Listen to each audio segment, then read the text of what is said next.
People will probably still filter in as we go, but we'll just go ahead and get started. Thank you for joining us.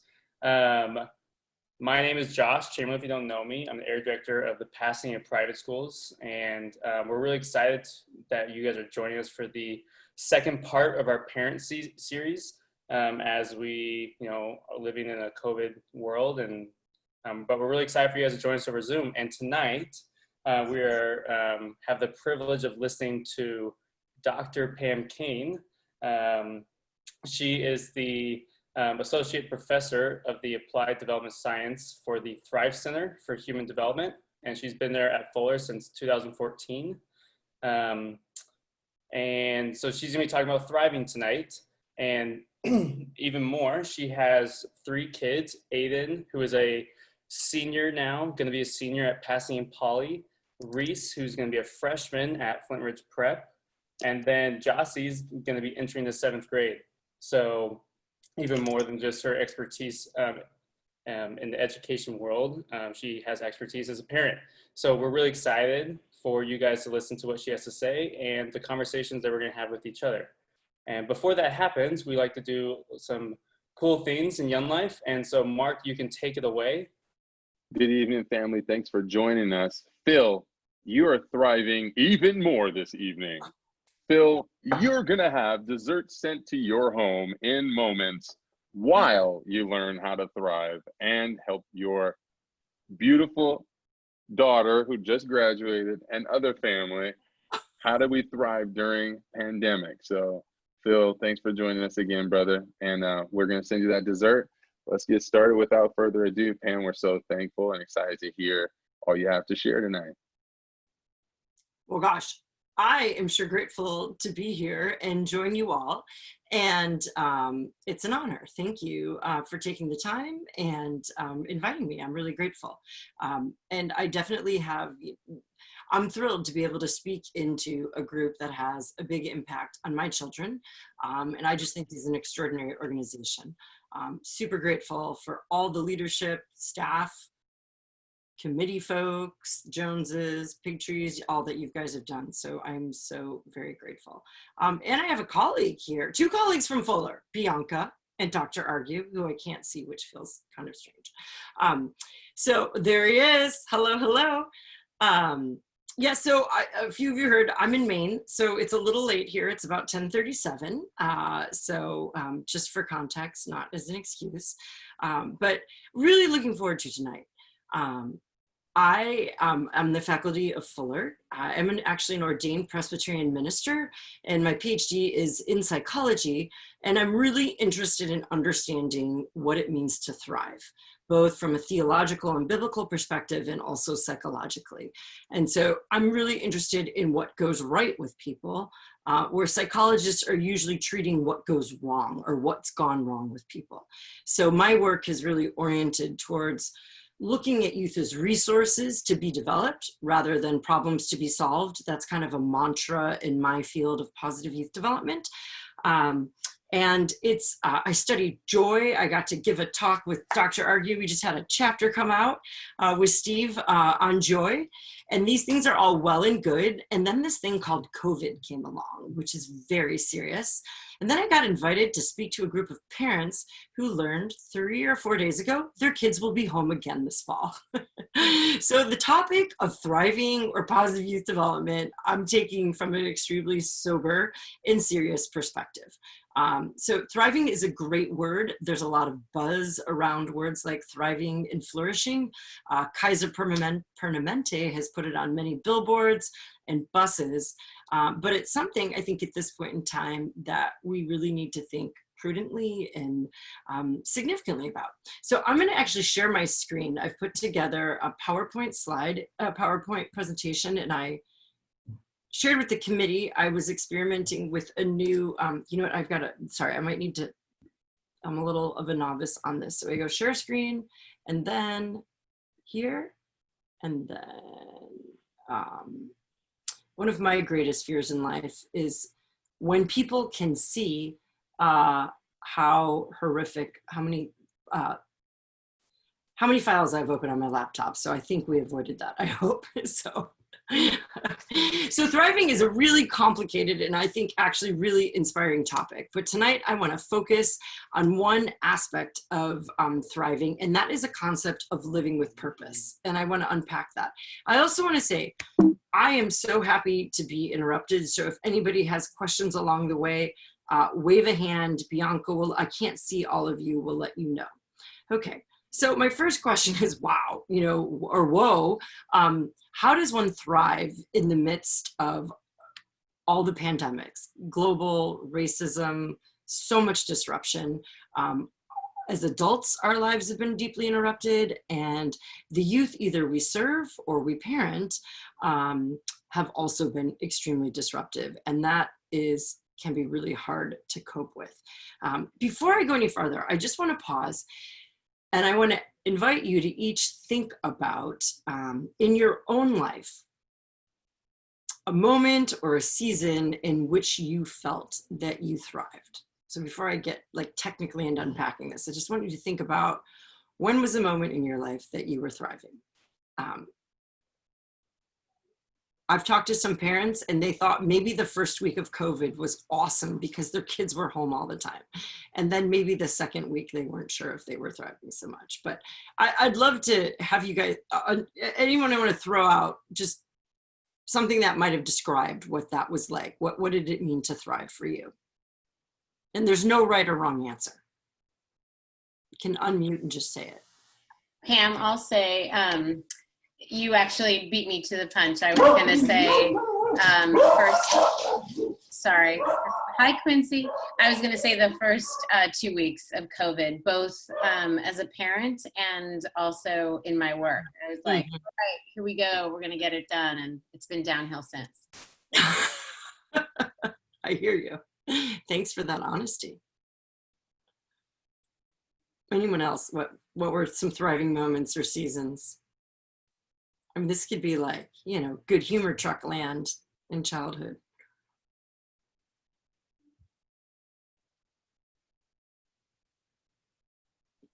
Pam, I think for me, a memory that comes to my mind, which is really random or spontaneous, is there was a time when I was, mid-20s, when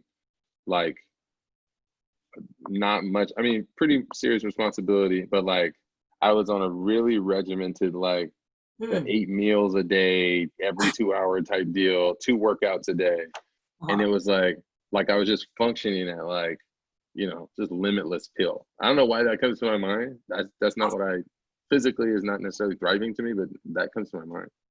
Well, I love that. I love, Netta, you mentioned relationships, you mentioned work, vocation, Mark, physicality. Thriving is absolutely multidimensional. I like to talk about thriving as a bio, psycho, social, spiritual, moral enterprise. And one of my assumptions about thriving is doing, in a sense, the best with what we have. We all have different bodies. Some of us have different abilities and disabilities. We have access to different resources. We have different sensibilities about different things. And how do we do the best with what we have and optimize those is one of the assumptions that I think of thriving. And then I think that's really important, because I think thriving is something we have to have a vision of thriving for all kids and all persons. So thriving, yes, are those moments of when I could throw down, I know this isn't many miles for Steve, but if I could go run 10 miles, those are great thriving moments. And for me, those were often relational moments. So I think for some of us, it was wow, this was a time I was effective. I had great relationships. My body was working. And so thriving is really complex, and we can be thriving in parts of our lives and not always thriving in other parts, which is important to keep in mind. So what do we do with this concept of thriving in the midst of a pandemic when our lives have been turned upside down? And for many of us, this felt wow, there's a moment to pause. I am not driving my children to soccer practice every night. I don't have 3 different schools I'm trying to get my kids to. Don't have as much access to the students that I work with.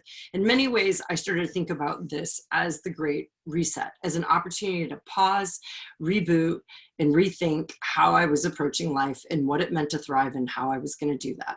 And Netta, that was really well said. That felt really good for about 2 weeks, maybe a little longer. And then it became a little harder to hold on to. So I want to talk about that a bit. So in my work, I like to think about moving from surviving to thriving. So surviving, often we think of evolution, the survival of the fittest, but surviving is just getting by and just making it. Where thriving has to do with more optimal or vital growth. So when we think about our kids, pandemic or not, we want to move beyond just a surviving mentality when we just cope, and we want to think about thriving, which has more to do with living with hope. So this is really important, and I don't want to belittle the concept of coping, because right now in this era, there's a lot of coping that we have to do to survive. Because, let's flash back to March, to like basic things like toilet paper. We didn't know where to get them. We weren't really sure where we were going to get food. Were the stores going to have food? Do I need to stockpile? So a lot of the basic things that we were normally doing in life that weren't taking bandwidth, we really had to cope with and reimagine how we were going to order daily life. And I don't know about you all, but I will honestly say, anticipating the fall, there's a big coping, surviving part. Like how are we going to do this as a family with where we are at the end of our ropes? I've got kids going to 2 new schools. I've got a senior, need to look at colleges, etc. But although there is surviving, we also want to think about thriving. So I just want to say it's not an either or. We're involved with both enterprises, and things like a pandemic are going to force us to think about surviving more often than maybe we did. Sorry. So also with thriving, one of the things that distinguishes surviving from thriving is an orientation beyond the self. So when people are surviving, they're in a me and mine orientation. Get what I need, stockpile, take care of my people. But in a thriving orientation, the orientation is not just on me and mine, but it's on we, it's on us, it's on ours, it's on yours, and it's on theirs. And a disclaimer, I can't spell. I spelled theirs wrong. That's terrible. I really can't spell. So having an orientation beyond the self is key. This is really important, I think, especially when thinking about kids. Adolescents and teens are known for being very self-focused, but anything we can do to encourage them to be thinking about the world beyond themselves, that's really important. And it can be a challenge because in many ways, their typical patterns of connecting with people, service or otherwise, are disrupted and they're having to find new ways. But really important for us all as adults and to nurture the kids that were around to think beyond themselves. And I know as a parent, super easy to go into mother bear mode and really be preoccupied with my family, etc. So often when people think of thriving, they think of vigorous growth. A plant that's thriving is growing vigorously. Children are growing. Those of you who have given birth or remember the moments of a newborn, the APGAR test is a test about thriving, if a baby is physically thriving and prone to growth. But a reality is not all growth is good growth. This is really important to keep in mind, especially in America, where we really value success. We often value more is more in performance, that we need to keep in mind that not all growth is good growth. So even like growing of structures and systems that are oppressive and not just and fair, those are not thriving systems. So something to keep in mind. But one thing that gets tricky is how do we know then what is good growth and what is not? And so, sorry, I'm going to go back there. So one of the ways that we can understand what is good growth when you come from like a worldview like Christian faith is to understand the values and the ideals of our faith. So it's really something that is important to keep in mind in these days. But I want to hold that thought. So to me, thriving is great. Like, this is great. We can all have an orientation beyond ourselves. We can keep our values in mind, and we can grow.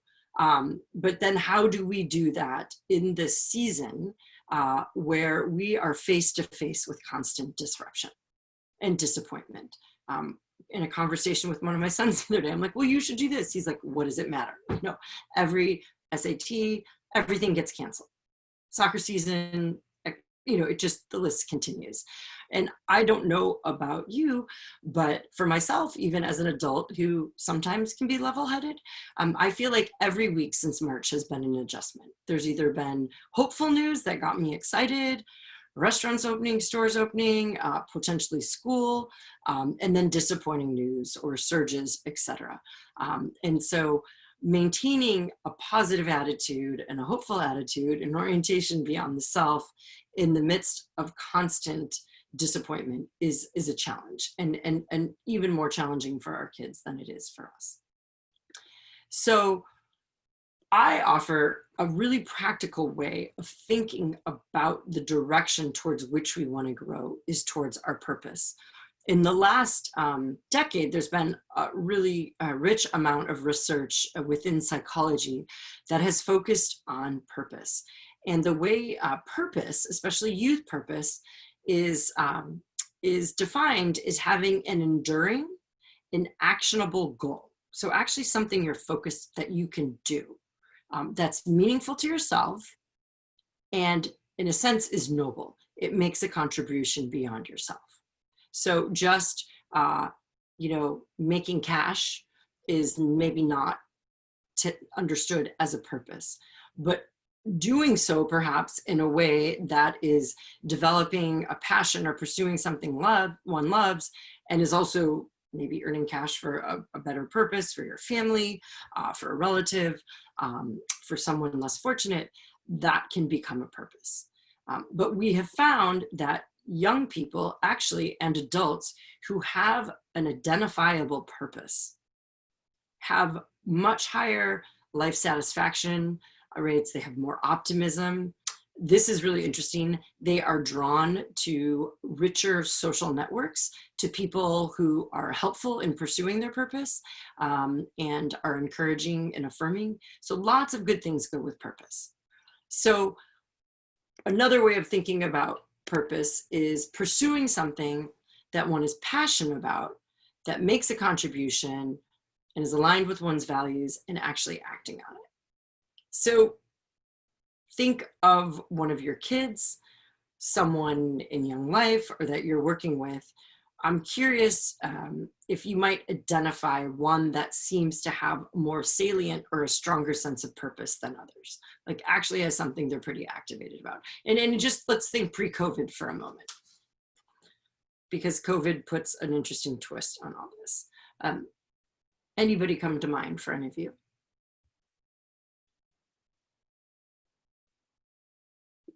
Pam, I would say, actually, I'm thinking of our youngest, Asher, who I don't know that he would, or even we would define it as purpose, but he seems to have kind of a sense of what he's good at right now. He's 12.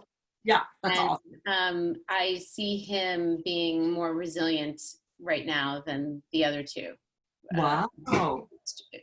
He's able to occupy himself with what's in front of him, or to be more present with what's in front of him, where I think the other two, who in fairness, one is a rising senior and is worried about college, and the other one is a sophomore, and I think they're just kind of intellectually in a space where they're more scared or concerned about the future.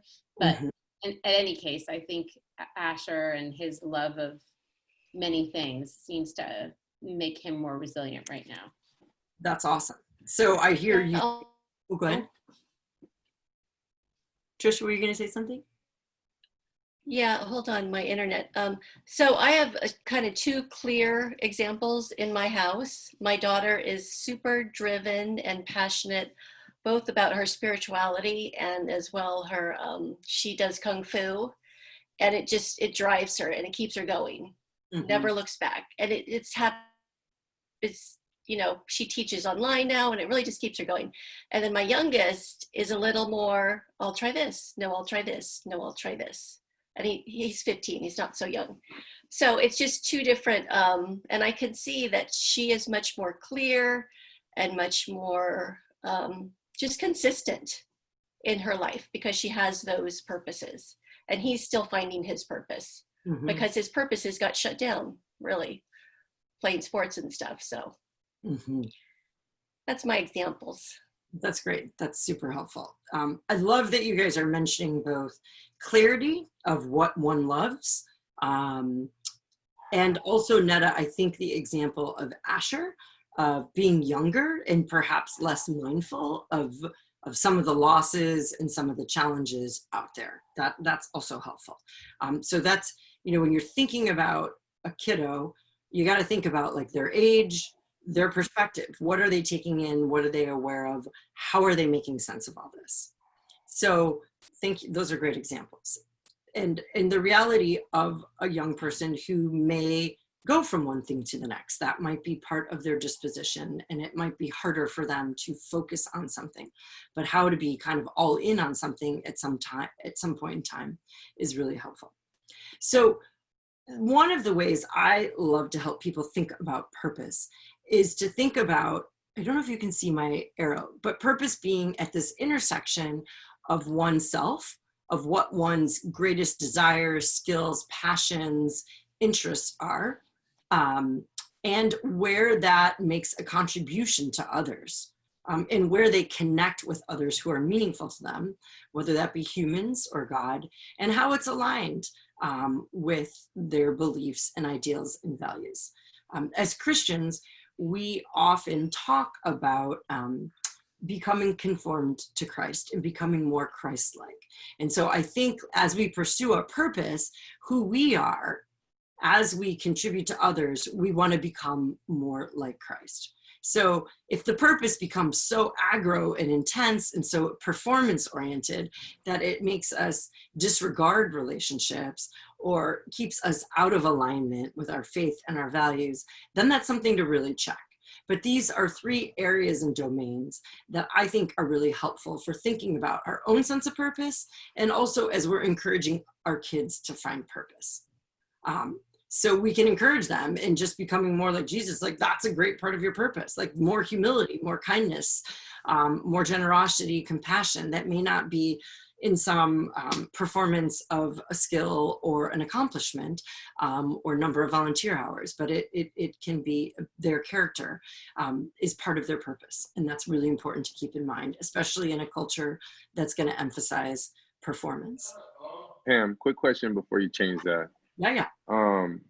When you think of, so when I look at this picture, I see purpose as the whole thing. What language would you give to the center of the center there? Well, that could be another presentation, but I love to use this word. There's a Greek word for purpose or goal. It's called telos, but I feel like that's our telos. That's what God's calling us to become. And this is when we thrive. When I feel like, bottom line, like thriving is a journey of transformation and growth, up and down. But the more we hone in on who we are created to be in relationship with others, giving and taking, becoming more like Christ, that is our sweet spot. That's when we thrive. And that's a journey. You never get there. It's not like, oh, I'm thriving now and forevermore. There are moments in our life where we may be more thriving than others, but it's really being a steward of all the ups and downs of life, and how we use down and hard moments, whether COVID or other injustice or sickness, whatever, those can still be made to enable us to thrive. Thank you. Awesome. So the reality is, like, again, this like ideally feels awesome. Some of us had kids who were vigorously pursuing purpose or exploring different potential purposes pre-COVID, and then all of a sudden they're stuck at home. For those especially that are sporty, they haven't had the opportunity to engage fully, and for young people, that's a huge area in life. Some other pursuits are more attainable right now, but others are really hard to pursue. So we need to kind of rethink about how we're pursuing purpose, both as parents, staff, adults, and how we help kids do that. And so 3 ways that I, just to summarize and be a little kitschy because it's not really alliteration, but they all end with ED, is to stay grounded, stay connected, and stay directed. And I think the more we can cycle through these for ourselves and nurture them in the kids around us, that's going to be really helpful. And so what I mean by stay grounded is be grounded and connected to your physical body. What hurts, what works, what doesn't, what needs help, especially because I've crossed over to the other side of 50 and I can't go to physical therapy, and sitting all day on Zooms, my eyes hurt, my head's hurt, and my hips hurt. So how do we understand, like, what hurts? Does my heart hurt? I'm lonely. I'm disappointed. I'm sad. We need to be aware of where we're feeling feelings and what feelings we're feeling. And I wrote here, to stay grounded and connected to our feelings and emotions, the good, the bad, and the ugly. I can err on positivity, and sometimes hard feelings are hard for me or for me to see in others. But we need to allow our kids to go there, to anxiety and sadness, disappointment. My last line on this slide, which I'm realizing this font is very slow, is you can linger in the feelings, but don't loiter in the feelings. So we need to allow ourselves and our kids to feel their feelings, but we can't get stuck there.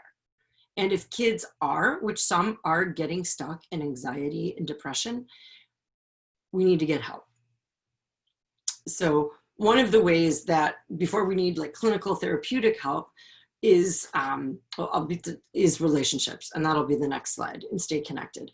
But in addition to staying grounded and aware of our feelings and our body, we also need to be grounded in our beliefs and values, those things that tether us, that really do hold us to the ground. What gives you hope?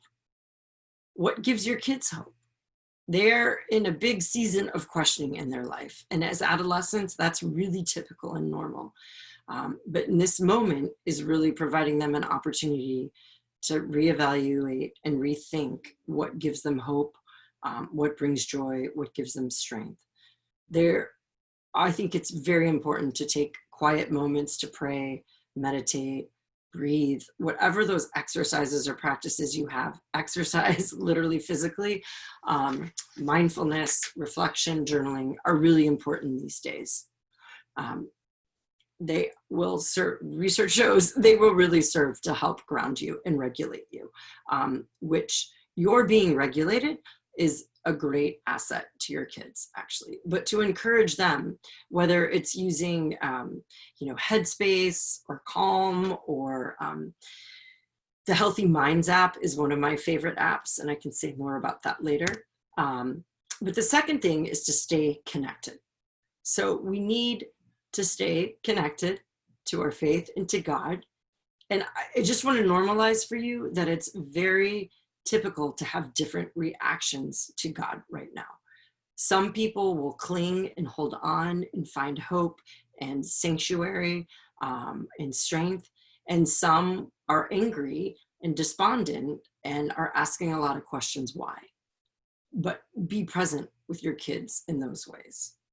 Allow them to be there. Allow them to talk to Young Life staff about these issues, or one another, or encourage them to do that. And secondly, of course, people really matter. We've gone through a time of, stay distant, but stay connected. I've heard a lot of experts say, it's really important for kids physically to be together. And I don't mean just mean in the same physical space as opposed to a screen.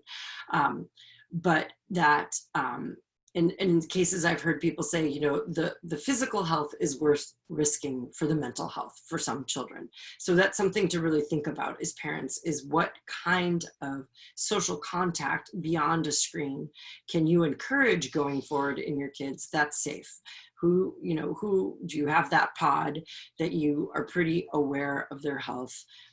It's much more difficult when you have the health risks at home or in your own children, but it's important. But I think one of a major issue in this time is to get really clear on who matters most to your kids, who really knows them, who really loves them, and how do you nurture those relationships. And like I will say, I've been super grateful for my boys to have a relationship with Josh. He has shown up for them for fun, to connect on a more meaningful level, but just to be with. And that's really valued. And kids really need people who know them and love them right now. I can err on serious, so it's really great to have meaningful and reflective times and times of sharing, but play and laugh as well. We need that, and our kids need that as well. Okay, lastly, and I want to wrap up because I want to get you guys into groups so you can talk, is stay directed.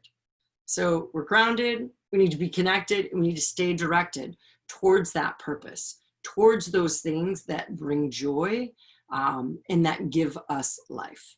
So what are those things for ourselves that bring us joy? What bring our kids joy? Sometimes our job is just to reflect to the kids around us when we see a spark in their eyes, like, oh, you really like to cook. Enable them to have more opportunities and encourage them to be connected and to make a difference for other people.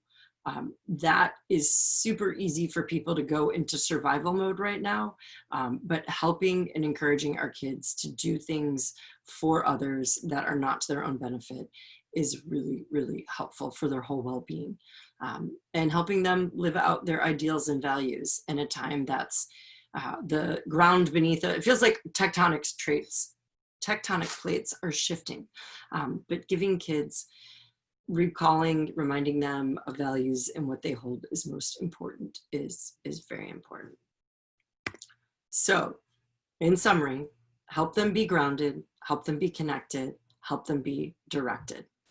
And in going through these cycles, attuning to what brings joy, what brings most meaning, being regulated, attuning to our breath, that will help kids reflect and identify those purposeful things in their life, especially for those who haven't really gotten there yet. The more they can be attuned to themselves and others, the more they'll be able to uncover and understand and pursue their purpose. So again, this all feels lofty and great. And then the fact that our kids are not going back to school in the fall is really hard. And so we have to say, this being so, what are we going to do about it? And I think for all of us, whether we're doing youth ministry or families or teaching, whatever our jobs are, all bets are off on how we did things again. We are in a massive reboot and we have to think outside the box. So Trisha, when you said that your daughter was doing Kung Fu online, that's amazing. Like, that's brilliant. Like, how can we help our kids pursue things that they love and that's meaningful to them in new ways? Because we have a long haul. So we need to be patient. We need to pray. We need to laugh. We need to breathe and encourage each other in all of this. And I think it's really important to remember we're not alone. We have friends. We are so grateful for Mark and Josh and Bianca and Young Life to help us care for our kids. I have moments where you need a break and you're so grateful there's another adult in their life who can speak to them. Because when you have a mom who talks about thriving at 11 o'clock at night, that's often not the thing you want to talk about with your parents. So super grateful to you guys for all that you do. And especially for you other leaders who enable Mark and Josh, Bianca to do what they do. So with that, I want to throw you some questions. So again, all this feels like, okay, well and good, but how do we do this in the reality of what we're facing? So my first question, and Bianca, you can help me do this because she's going to break you into groups, is what is one thing you can do to keep grounded? Like, you've got a good part of the summer left. We got a long fall in front of us. What is something that you can change in your life to keep you grounded in your body, your emotions, your beliefs, and values? And how can you encourage your kids in one specific way? This is one of those things we can lead our kids to the water, but we can't make them do it. So what's something you can do as an example? What is something that you can encourage your kids to do? And now that, Bianca, I think you guys are gonna take over and shake everything up. Absolutely. Thank you so much, Pam. That was incredible.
Okay. I understand. You just didn't want to hear from me. It's So okay. you heard all my stuff. I wanted to hear some of your stuff too. But it's okay. I owe you one. Next time. I owe you one. Next Yes, time. sir. They'll put us back in the same room, so we'll keep going. Okay. Good deal. Good.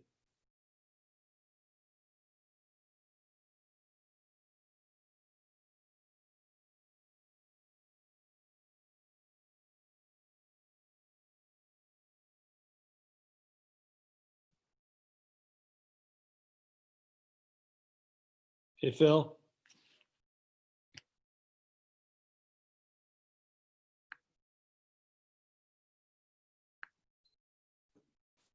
You're muted, Pam. There we go. Wanted to take a moment or two before we go to the next question. What are some things you heard, or what were some takeaways where you're like, oh, that could be really helpful? You can either, you don't have to like throw anybody under the bus, but you could say something you heard or that came to mind. Grounded adults, you. I heard in our group, this wasn't really from us in particular, but one family doing a devotional independently, and then kind of coming together around that, and just the rhythm of that, and creating space to reflect, and they can talk more about that. And then another family who the father and the sons were exercising together.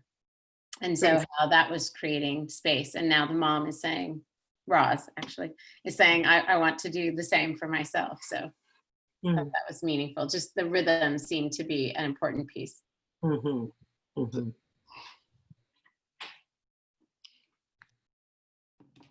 Yeah, I do think creating rhythm in these days that are so unrhythmic is really helpful for all of us. Mark, I like that you said drink more water. I just think that's where we're at right now, folks. It's like just basics. Cheers. So anything else someone wants to share? Brian said just drink more. Whatever it takes. Whatever it takes. Very good. Okay, I'm going to take you to the second question. I just have to find it. Here we are. Okay, question 2.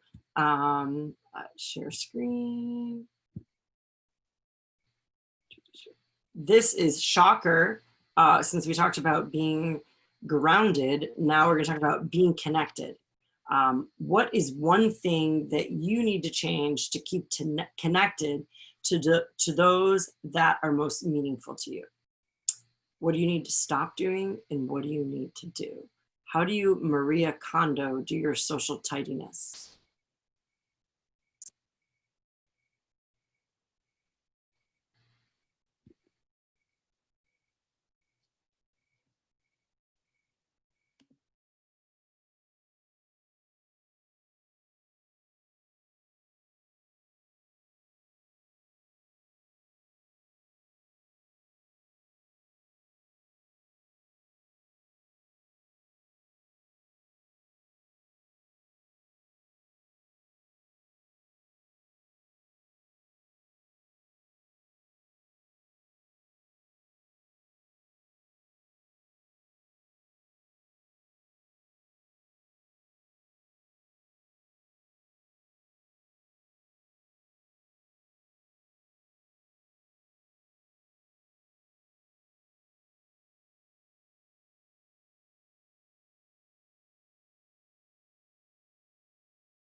All right. We're nearing the end of our times. What was something that you heard that you thought that is a great thought? That is helpful. Our group talked about a lot about intentionality and just the fact that this is kind of forcing us to talk about it. Like, how are we going to be intentional with our time? How are we going to be intentional with our relationships? Cool. Thanks.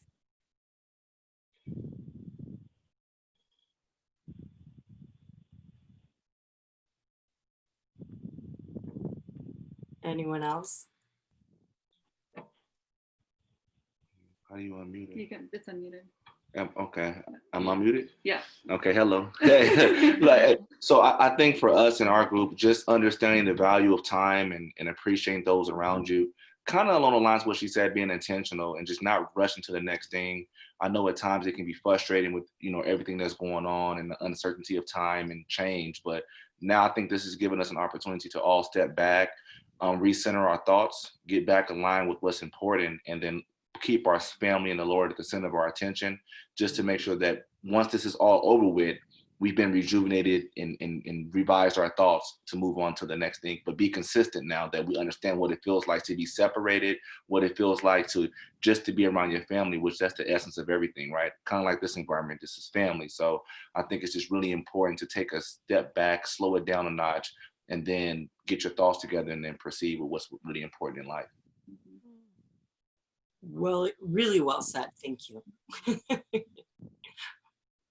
I'll say what he said.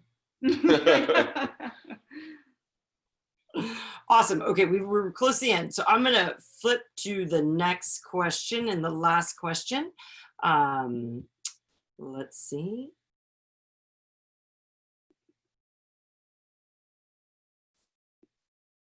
All right, so question 3. What is one thing you can do? See, baby steps. You're not going to change the whole world right now, but what is one thing you can do to help your kids stay directed towards their purpose? Those things that are most meaningful and satisfying to them and where they contribute to the lives of others. How can you help your kids find joy? What brings them the most joy? And how can you help them do so in a meaningful way for others?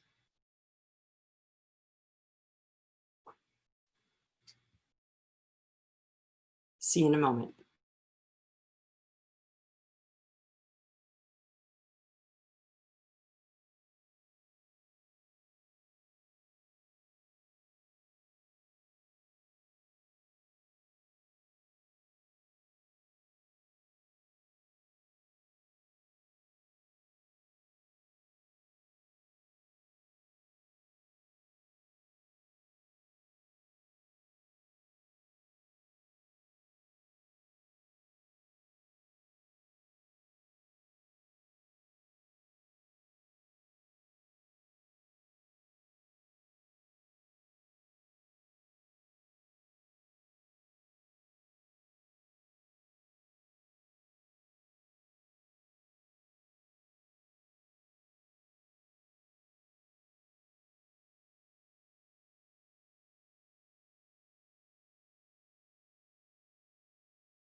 It looks like Pam said her time is up here.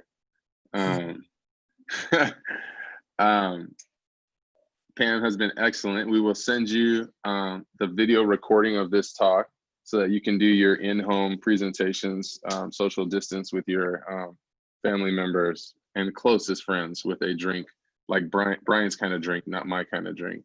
But thank you for joining us. The next one we will have will be August 4th. It'll be Tuesday night, 7:30 again. You can join us, invite a friend. Let me make sure I get this title right.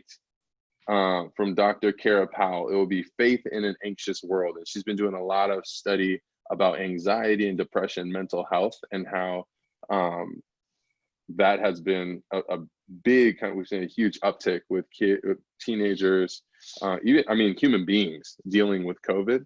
And so she will share about coping. So we'll have Faith in an Anxious World on August 4th at 7:30. We'll send that information to you tomorrow with the video of this stuff. So Pam, when you see this, we are so incredibly thankful for all of that. You can hear my COVID puppy. She's excited too. Thank you guys for joining us. Have a wonderful evening. Pam just real quick said her computer died. So thank you. And she's sorry. She said it was a Tell her thank you. Yes, will do. Come on, here she is back. When her video comes through. It's frozen. Oh, frozen. Thanks, Mark and Josh and Bianca. This was great. Thanks, guys. So good. Thank you. Nice to meet you. Thank you, everybody. Thanks, guys. Thank We'll see you. you soon. Pam. Thank you, everybody. Thank you, that was Pam. amazing. Thank you. Bye, guys. Helpful. Mark, sorry, my computer froze. It went into the pinwheel of death, the spinning wheel of death. So We got you. We will send the recording out tomorrow, and then you can send it to